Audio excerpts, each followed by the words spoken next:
On vous souhaite la bienvenue à ericlatour.com. L'an prochain, le Café Théâtre de Chambly va célébrer son 30e anniversaire. On vient de faire le lancement de la programmation 2018. Il y a une dizaine de pièces de théâtre de présenter. Et le point commun à tout ça, c'est que ce sont des femmes qui en sont les auteurs. On reçoit l'un de ses fondateurs dans quelques instants.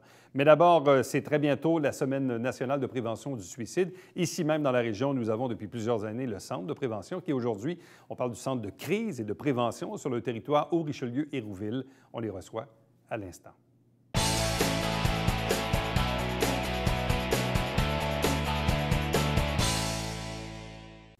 Du 4 au 10 février prochain, c'est la Semaine de prévention nationale pour le suicide au Québec. Avec nous pour en parler, Danielle Chrétien, qui est la directrice générale du Centre de prévention du suicide du Haut-Richelieu-Hérouville. Bonsoir et bienvenue. Bonsoir. Accompagnée de Nancy Paquette, qui est responsable de la formation en relation avec la communauté. Bonsoir et bienvenue. Allô. D'ailleurs, je constatais aujourd'hui, en préparant l'entrevue, parce que de longue date, on appelait ça le Centre de prévention du suicide du Haut-Richelieu. Là, aujourd'hui, je vois qu'on parle de centre de crise et de prévention. Et on a rajouté également Haut-Richelieu-Hérouville pour la desserte du territoire. Donc, visiblement, vos mandats et votre territoire, évidemment, c'est comme élargi au fil du temps. Oui, bien, on a adapté vraiment on a modifié nos lettres patentes et nos règlements généraux et notre nom en fonction de ce qu'on faisait réellement pour que ça reflète vraiment plus qu'est-ce qu'on fait. L'intervention de crise, ça fait déjà un bout de temps qu'on le fait. Donc, et avec l'ouverture en juin 2015 de l'hébergement de crise, ça devenait un impératif important pour nous de faire toutes ces modifications-là. Alors, on a changé de nom. Notre mandat s'est accru aussi au niveau de l'hébergement particulièrement. Au cours de la dernière année, on a hébergé plus de 100 personnes, 111 personnes. C'est beaucoup. 540 nuitées. Alors, on a un taux d'occupation de 75 %. On a 2 chambres d'hébergement de crise. Et on a aussi convenu signer une entente avec la Ville de Saint-Jean, le 6, Montérégie-Centre, pour soutenir les policiers. Alors, on travaille de concert avec les policiers lorsqu'ils ont à intervenir auprès d'une personne qui vit une situation de crise. Donc, la question que j'ai envie de vous poser, c'est vous dites, bon, vous avez eu une centaine de personnes qui ont été hébergées à votre centre de crise, donc 540 nuitées. Mais avant, il arrivait quoi avec ces gens-là? Bien, les gens étaient soit hospitalisés. Ils pouvaient être hospitalisés, mais évidemment, ce n'est pas la ressource qui répondait le mieux à leurs besoins, donc ils retournaient chez eux. Alors, ça fait longtemps que dans le milieu, il y avait cette préoccupation-là. Et c'est un projet qui a vu le jour grâce à la concertation là, entre les différents organismes communautaires et le 6. L'agence à l'époque. Un système D, là. On se débrouillait sans faire hospitaliser tout le monde, mais ça demandait plusieurs relances, des filets de sécurité différents versus l'hébergement où là, c'est plus simple, en fait, au niveau de la sécurité. Mais quand les 2 lits sont pleins, on utilise encore ces mécanismes-là pour assurer la sécurité des gens. Mais c'est sûr que ça demandait, c'est ça, peut-être un petit peu plus d'intervention au niveau de la ligne pour maintenir des gens dans leur domicile là, quand ils n'allaient pas bien. Et ces gens qui atterrissent chez vous, là, au centre de crise et ultimement en hébergement, il s'est passé quoi avec eux avant? Ils ont téléphoné, ils se sont présentés à l'urgence. De quelle façon rencontrent-ils les critères d'admissibilité pour avoir les services du centre de crise ou ultimement avoir de l'hébergement? La porte d'entrée de tous nos services, c'est la ligne, la ligne d'intervention, la ligne 24/7, le 1866 appelle. Les gens appellent là, soit la personne elle-même, soit des proches. Et c'est une intervention qui se fait. Et l'estimation de la situation de la personne. Et à quel moment dans l'intervention vous décidez que l'hébergement s'avère nécessaire? En fait, c'est sûr que l'intervenant de la ligne de crise va voir désamorcer la crise. L'hébergement, ça ne sert pas pour désamorcer. Là. Il faut que la personne soit capable d'avoir un certain contrôle si elle vient en hébergement. Il faut qu'on sente que la personne soit capable de s'occuper d'elle minimalement. Nous, on est là pour le retour, mais on n'est pas à la chambre pendant 24 heures. Il y a des moments où elle n'a pas accès à de l'intervention. Donc, quand, lors de l'intervention de crise, on est capable de désamorcer ce qui se passe, on voit que la personne, elle est minimalement capable de prendre soin d'elle, mais qu'elle a besoin d'aide pour venir reprendre une routine, on va utiliser l'hébergement comme filet de sécurité à ce moment-là pour proposer à la personne, surtout quand les gens sont peut-être manque de proches ou dans le milieu... Le réseau social est limité. Soit que le réseau social est limité ou soit que le milieu, ça leur ferait du bien de prendre un répit de ce milieu-là aussi, sans que ces proches-là ne soient pas aidants. Peut-être que ça prend un petit répit. Puis des fois, on a de la référence aussi là, de l'hôpital suite à une hospitalisation où l'hébergement va venir servir de transition avant le retour à la maison. Ils peuvent être hébergés combien de temps? C'est un maximum de 14 jours, mais en fait, d'après la dernière année, c'est en moyenne 5 jours. En fait, c'est une intervention de crise à court terme. Bon. Donc, le centre de crise, l'hébergement, il y a toujours la ligne 24/7. Là, vous recevez combien d'appels par année? Est-ce que ça monte ou c'est toujours un peu pareil? C'est autour de 13 000 appels. C'est 20 000 interventions qu'on fait par année, dont 13 000 interventions téléphoniques. On a une clientèle d'environ 5 000 personnes. Vous desservez les territoires Haut-Richelieu et Rouville, mais vous servez encore de bascule téléphonique pour d'autres régions en Montérégie? Ou si ça s'est terminé? Depuis décembre 2016, on est l'unique mandataire de la ligne 1866. Donc, tous les appels à la ligne 1866 qui proviennent de la Montérégie sont traités par le CPS, par chez nous. Donc ça fonctionne encore. Oui, donc, c'est encore quand même beaucoup d'appels reçus chez vous, là. Oui, mais avant, c'était ponctuel. Mettons qu'on avait les appels d'ailleurs en Montérégie. Maintenant, c'est bascules, tout le temps. Toujours? Oui, les appels de 1866. Puis on a maintenu des ententes de partenariat avec nos partenaires dans Montérégie, où là, à certaines heures prédéfinies, là, on assure encore ce service de bascule-là pour leurs appels locaux. Okay. Mais tout ceci a quand même un impact sur vos opérations, j'imagine, là. Les employés, tout ça. Je veux dire, votre centre grossit et est appelé à grossir, je présume, là. Oui, effectivement. On a fait l'embauche de nouveaux personnels cette année parce qu'on en avait besoin avec les nouveaux mandats qu'on a acceptés. Et là, le problème auquel on fait face, c'est un problème d'espace. C'est ça, là, vous êtes là-dedans, parce que là, vous avez presque doublé le nombre d'employés au fil du temps. Donc, là, vous avez besoin d'espace. On a besoin d'espace. Là, on est limité, on ne peut plus vraiment... on n'a plus de place pour assurer les gens. Donc, notre défi pour la prochaine année, à moyen terme, là, il faut trouver trouver de l'espace suffisamment pour loger tous vos services, oui. l'hébergement et pour les développements futurs aussi, là. Bien, effectivement. Qu'est-ce qui se passe durant la semaine de prévention? Avez-vous des activités particulières ici dans la région? Oui, on a organisé plusieurs activités pour la semaine. Alors, en fait, tout au long de la semaine, du 4 au 10, on a un partenariat avec les thés d'Oréa à Iberville, où elle a fait la sélection d'un thé spécialement pour la semaine de prévention du suicide et où chaque personne qui va prendre ce thé-là, en fait, il y a un montant qui va être retourné vers le centre. Et c'est une façon de prendre soin de nous, hein. Un thé, c'est réconfortant. On partage ça souvent avec quelqu'un qu'on apprécie. Donc, c'est un beau partenariat tout au long de la semaine pour inviter les gens à aller prendre soin d'eux et soin des gens qui sont importants pour eux aussi. Et on tient 2 kiosques dans la semaine. Donc, dimanche, le 4, on tient un kiosque au Carrefour Richelieu toute la journée, où là, on va faire une sensibilisation sur nos services, la problématique du suicide. On va remettre les épingles, c'est important pour moi. On va en profiter pour se faire connaître des gens, parce que malgré qu'on est sur le territoire depuis plus de 20-25 ans, les gens, il y a plusieurs personnes qui ne savent pas qu'ils ont un centre de prévention du suicide sur leur territoire. Et ceux qui le savent ne connaissent pas l'éventail de services que l'on a. Fait on est toujours surpris à quel point on apprend qu'on existe à des gens. Et le mercredi, le 7, on tient un kiosque aussi au CLSC Richelieu pour être sur le territoire de Rouville aussi, où là, on va venir parler aux gens. Jeudi, le 8, on organise une conférence qui s'adresse pour les proches. Donc, c'est quoi le rôle qu'on peut jouer comme proche dans la prévention du suicide quand on doit accompagner quelqu'un qui ne va pas bien? Ça se tient au Pachini, sur la rue Pierre-Caisse, de 7h à 8h30 le soir. Donc, c'est gratuit. Il faut juste s'inscrire, en fait, pour savoir le nombre de gens qu'on attend. Bon. Souvent, quand on parle du suicide, il y a plusieurs années, certains donnaient une moyenne d'environ, malheureusement, 4 suicides par jour au Québec. Ça attend une petite tendance à la baisse, 3,5. Je ne sais pas s'il y a eu des nouvelles statistiques récemment, nationales ou ici dans la région, mais oui, vous faites 20 000 interventions par année, 13 000 appels téléphoniques. On ne peut pas tous les sauver, malheureusement. Comment on vit comme intervenant avec ça? De se dire, oui, bon, la fatalité, il y a la moyenne qui est là, il y a la statistique, mais au-delà de ça, quand même, ce sentiment du devoir accompli, d'avoir fait des interventions et d'avoir pu faire la différence dans la vie des gens. On le vit rarement, un client qui se suicide, malgré qu'on y soit très à risque. C'est rare. On a tout un protocole chez nous sur prendre soin des intervenants quand ça arrive, comment on place des mesures, parce que c'est prouvé au niveau chez les intervenants l'impact de perdre un client par suicide. Là. Donc, on a tout un protocole, puis c'est rare qu'on le met en branle. Donc, Parce que, dans le fond, ce que je comprends, c'est que quand les gens font affaire avec vous et que le processus d'intervention se met en place, généralement, le taux de succès est assez élevé. Oui, les gens, ils veulent trouver une façon autrement de sortir de leur souffrance. Puis quand on leur tend une main vers une solution moins drastique que le suicide, ils sont prêts à la prendre. Ils ne veulent pas mourir, ils veulent arrêter de souffrir. Alors que les personnes qui, ultimement, posent le geste de se suicider, probablement n'ont peu ou pas fait affaire avec un centre de prévention. Des fois, ils vont l'avoir fait, des fois dans un autre temps. Ça va arriver qu'on va apprendre des fois quelques semaines, un an après que la personne s'est suicidée, il s'est passé autre chose.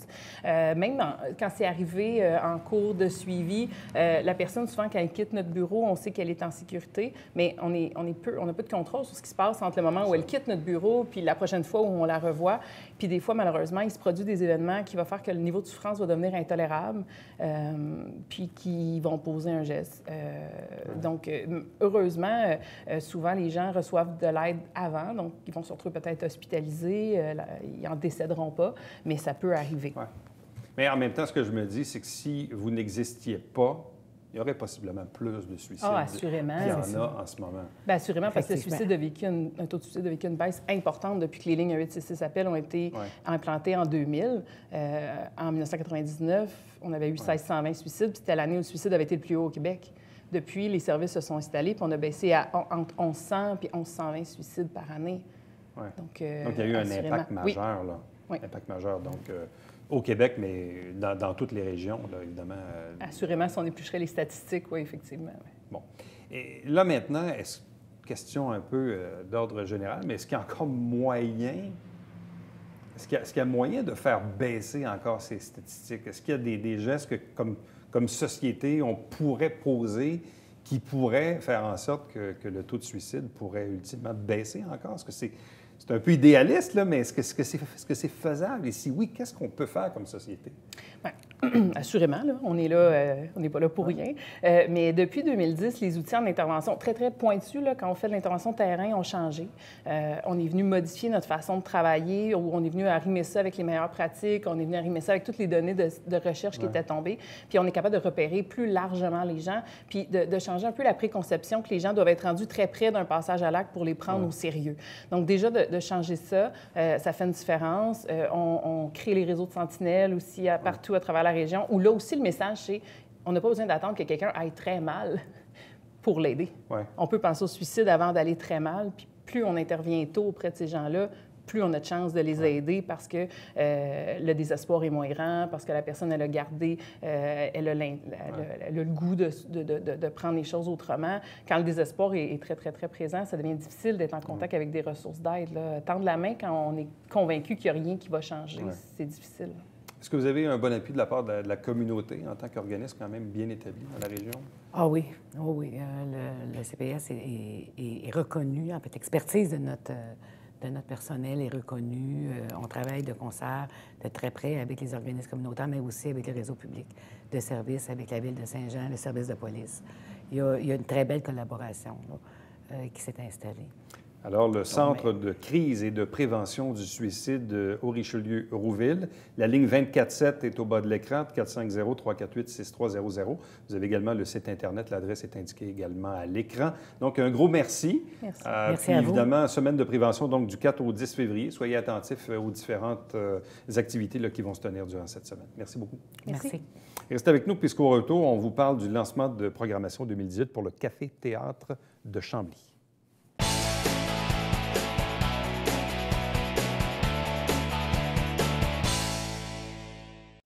Mesdames et messieurs, bonjour et bienvenue à la Justice entre nous. Mon nom est Serge.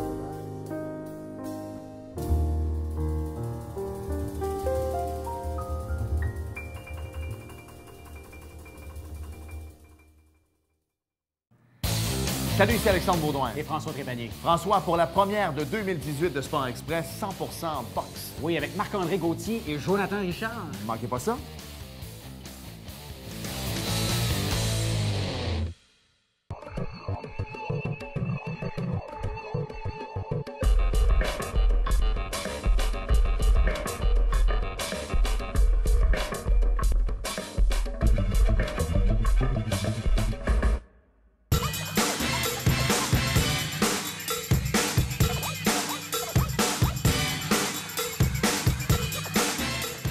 dimanche 9h30, Télé Bingo.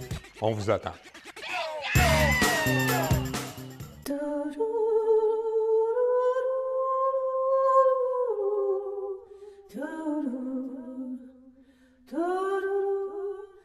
Coulisses Bêta, jeudi, 19h.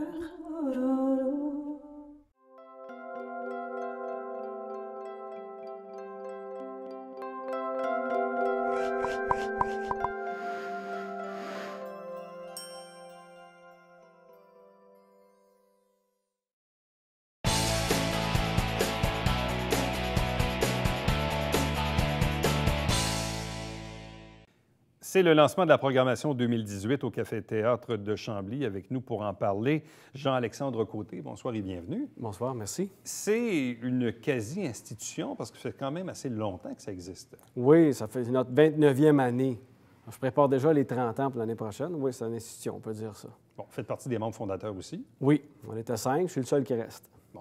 Si on se reporte il y a 29-30 ans, c'était quoi l'idée derrière la mise sur pied du Café Théâtre? C'était, en fait, c'est un théâtre amateur, c'était ça l'objectif, puis il rend le théâtre accessible, autant pour ceux qui veulent en faire que pour le public. C'est pas monter des pièces bien compliquées, bien profondes. Au début, c'est des pièces un peu plus légères, puis on permet aux gens de venir en faire. On fournissait l'infrastructure, mais venez faire du théâtre à votre goût. Et puis on a joué un été, puis ça a bien marché, fait qu'on s'est dit, on continue dessus, et depuis ce temps-là, on joue 12 mois par année. Bon. Et pourtant, vous étiez quand même relativement jeune au moment de la fondation du Café Théâtre. Oui, moi, j'avais 17 ans. Ouais, et qu'est-ce qui fait qu'à 17 ans, ça nous passe par la tête de dire « Hey, on va fonder un théâtre? » Oui, bien, en fait, c'est mon prof de théâtre de secondaire 5, Michel Paquin, qui avait ce projet-là en tête avec son beau-frère et 2 amis, puis il voyait que j'étais un jeune qui bougeait. Fait que ça tente-tu de joindre avec nous? On partirait ça. Fait que moi, je suis arrivé chez lui le meeting, puis je suis embarqué dans le CA. Puis depuis ce temps-là, j'ai participé au développement. Et qu'est-ce qui fait que vous êtes encore là aujourd'hui, près de 30 ans plus tard? La passion. C'est la même raison. On est une centaine de bénévoles, là. C'est la même raison pour les 100 personnes. C'est la passion du théâtre, la passion d'être ensemble pour faire des spectacles et rejoindre le public. C'est une salle de 80 places, c'est assez intime. On est proche du public. On leur parle avant, après. Donc, il y a cette dynamique-là qui est le fun. Il y a quand même une programmation assez diversifiée, mais étoffée en même temps. C'est quand même 10 pièces que vous présentez dans l'année. Exact. C'est énormément de boulot. Les gens peut-être qui connaissent un peu ou pas beaucoup le domaine, il faut trouver les pièces, il faut parfois les adapter, il faut les apprendre, les droits d'auteur, la mise en scène, les comédiens, apprendre les textes, répéter. Pour combien de représentations par pièce à peu près? Ça dépend des temps de l'année. C'est 10, sauf l'été, c'est 8. On joue les vendredis, samedis. 5 semaines. J'arrête 2 semaines, monter décor, je repars. Donc, on apprend une pièce puis on la joue à peu près 8-10 fois. Oui, exact. Mais c'est énormément de travail. Comment vous faites, comment vous répartissez le travail?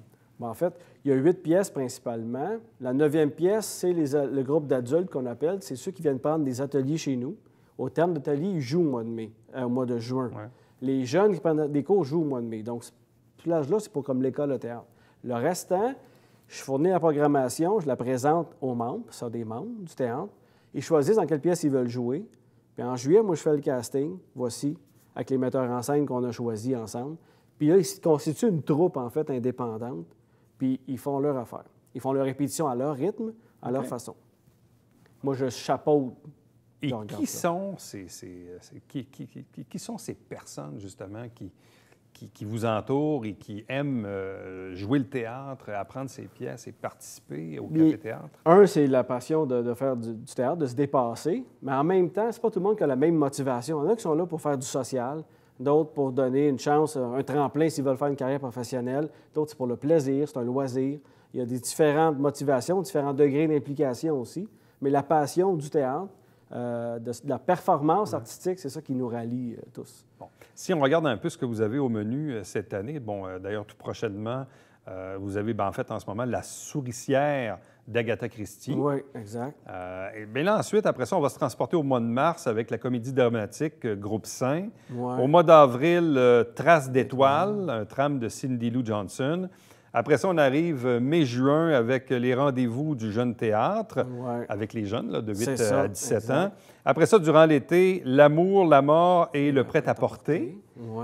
Ensuite de ça, vers plus quoi l'automne, en septembre, bienveillance. Bien, en août, juste avant, c'est les fraises en janvier. Les fraises en janvier, pardon, c'est vrai. Vous avez bienveillance ensuite en septembre, fantôme de l'opéra. Puis ensuite, théâtre allemand délirant présenté en novembre-décembre. Et le point commun de tout ça, ce sont que des auteurs féminins. Je mets des thèmes... Pour cette année? Oui. Moi, je fais des thèmes à chaque année. Depuis 3-4 ans, j'essaye ça. Un thème rassembleur. Cette année, pour 2018, c'est « Parole aux femmes ». Pourquoi? J'avais senti, sociologue de formation, j'ai mes antennes ouvertes, mais j'avais senti une vague de fond, que les femmes commençaient à bousculer certaines choses. Je n'avais pas prévu le mouvement MeToo, je n'avais pas prévu l'affaire Ozon.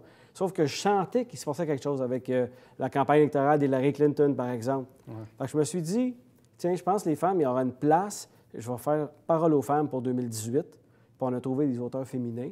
Est-ce que c'était difficile de trouver des auteurs féminins ou de trouver des pièces qui sont adaptables pour ce que vous pas faites? du tout. Il y en a beaucoup. Il y en a beaucoup? Ils sont mal connus, puis c'est malheureux. Et curieusement, quand j'ai décidé de faire ça, Parole aux femmes, mais 3 semaines plus tard, il y a une manifestation, il y a une marche des auteurs féminins à Montréal réclamant plus de place auprès des diffuseurs.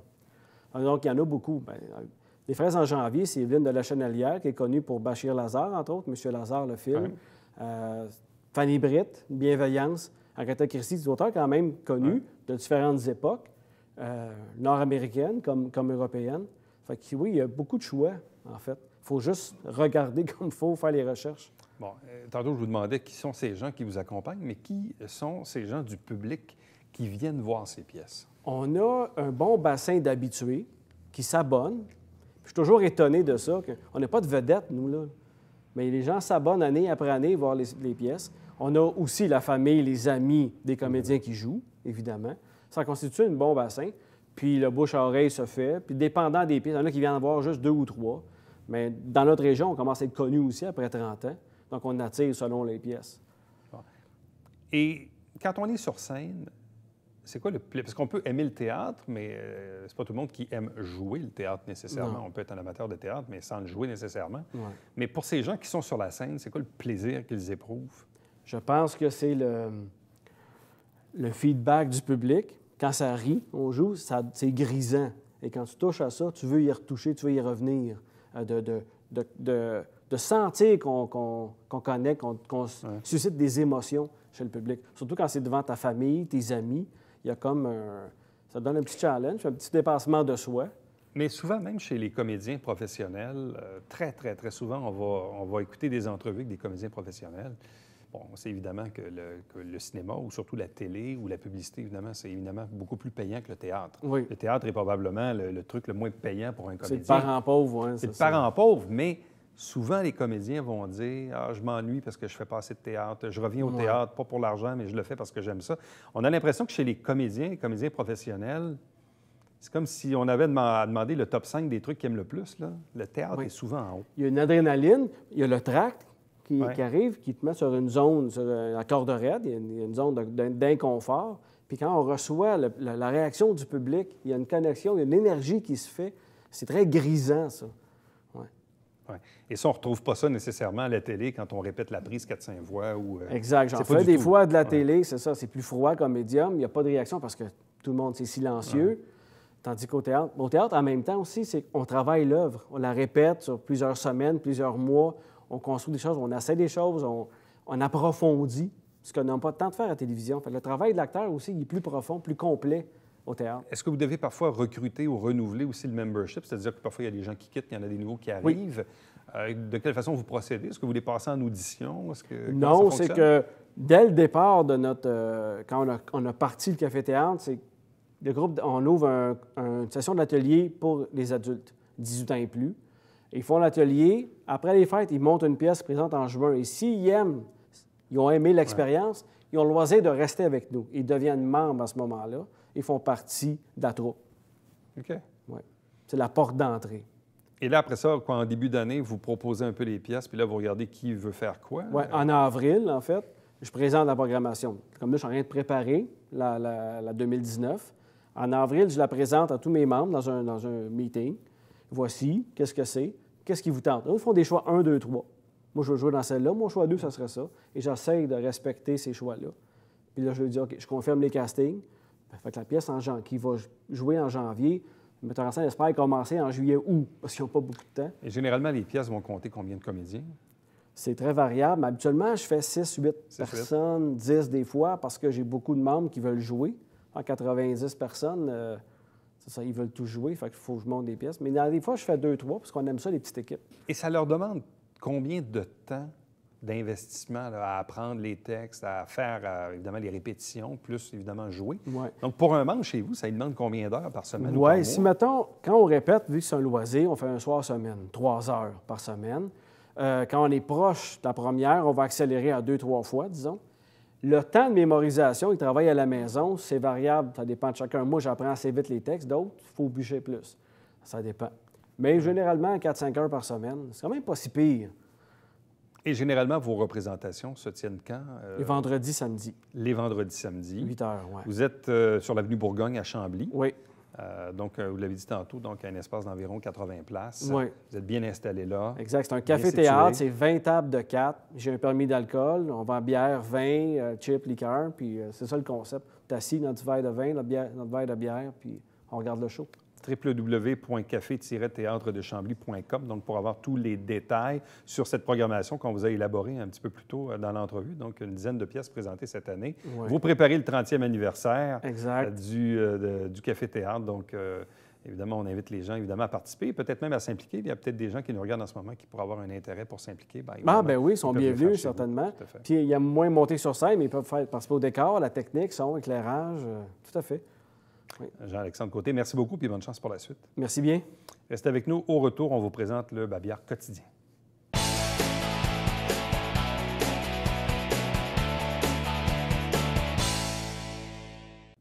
Le samedi 10 février, dans les bibliothèques municipales pour les enfants, il y a un spécial loup. C'est la thématique des loups. Donc, si ça intéresse vos enfants, peut-être vérifier évidemment les heures et tout ça donc sur le site Internet de la Ville. Chaque semaine, on vous présente des extraits des travaux du conseil municipal. L'émission s'appelle Saint-Jean-sur-Richelieu. Elle se retrouve également sur notre site Internet qui est www.tvhr9.com. Pour me joindre, Éric Latour en un mot à commercial tvhr9.com. Bye bye.